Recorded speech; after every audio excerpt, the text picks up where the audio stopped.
আচ্ছা, সো আমাদের বুলেট আর গানের অঙ্ক, হ্যাঁ, এটাও কি আগের মতোই কনজারভেশন মোমেন্টাম ফর্মুলা ইউজ করলে হয়ে যাবে। তো দেখো কি বলতেছে, a bullet of mass 10 gram is fired from a gun with a velocity of 600 meter per second. So আমাদের কাছে একটা গান আছে, তো এটা আমাদের গান। গানটা কি হইলো, হয়েছে কিছু একটা। আচ্ছা, সো এই গান থেকে আমরা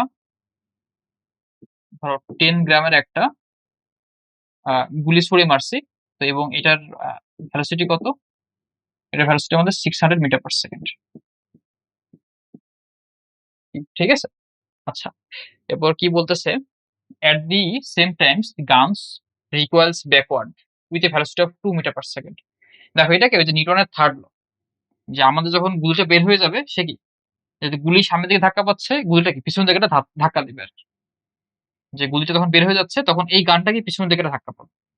তো এই যে ধাক্কা দিচ্ছে সেই ধাক্কার কারণে ভ্যালোসিটি কত তৈরি হচ্ছে, এটা বড় হাতের ভি লিখি আমরা। ঠিক আছে, বড় হাতের V equal to 2 metre per second. হ্যাঁ, সো এটা দিয়ে বলতেছে determine the mass of the গান। সো আমাদের এই যে গানের মাসটা বের করতে হবে, যে ধরো গানের মাস বড় হাতের এম, সেটা বের করতে হবে। সো এখান থেকে আমরা কি করব, ওই যে কনজারভেশন মোমেন্টামের ফর্মুলা ইউজ করব, যে initial summation of initial momentum is equal two summation of final momentum. তো ইনিশিয়াল মোমেন্টাম কি হবে, সেগুলো তো ভুল হয়েছে, এটা ইউ হবে না, তাই না? এটা তো ইনিশিয়াল তো বুলেট জিরো ছিল, এরপর তো সে আমি গুলি করার পরে সেটা ভ্যালোসিটি নিয়ে বের হচ্ছে, এটা ছোট হাতের ভি ধরো। ঠিক আছে,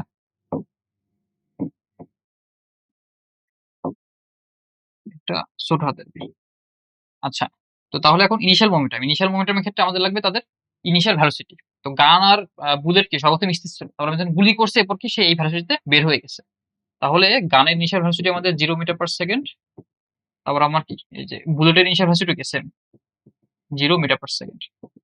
আমি যেখানে বসাই যে summation of pi is equal to হবে ধরো M U one plus M U two. হ্যাঁ, এটা বড় হাতের এম ছোট হাতের এম।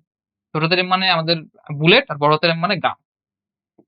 ইজ ইকুয়াল টু আবার পিএফ, তাহলে এটা কি M V plus M V. ঠিক আছে, বড় হাতের গুলো বুলেট, ছোট হাতের গুলো আমাদের গান। তো যেহেতু এগুলো জিরো, ই ওয়ান আর ই টু জিরো, তাহলে এই পার্টটা জিরো হয়ে যাচ্ছে। ওকে, তো তাহলে আমরা এখান থেকে যেটা পাচ্ছি যে M V plus M V is equal to zero. So আমাদের বের করতে হবে এম।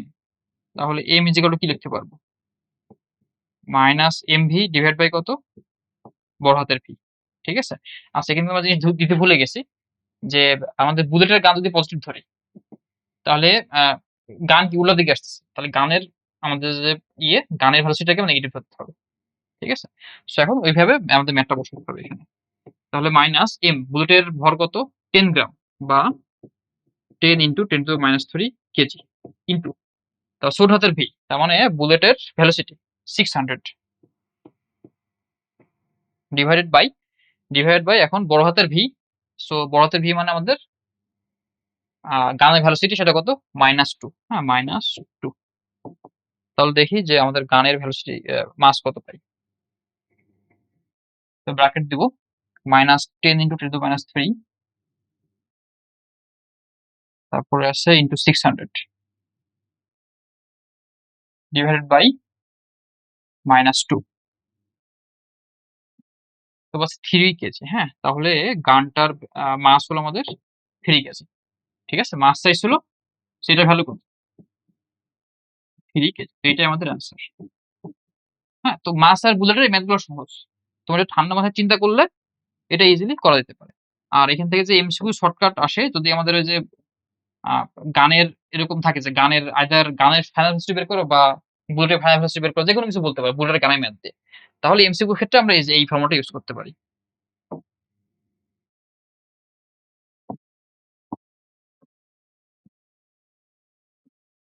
এই যে এটা, ঠিক আছে, বড় হাতের এমভি প্লাস ছোট হাতের এমভি। আচ্ছা।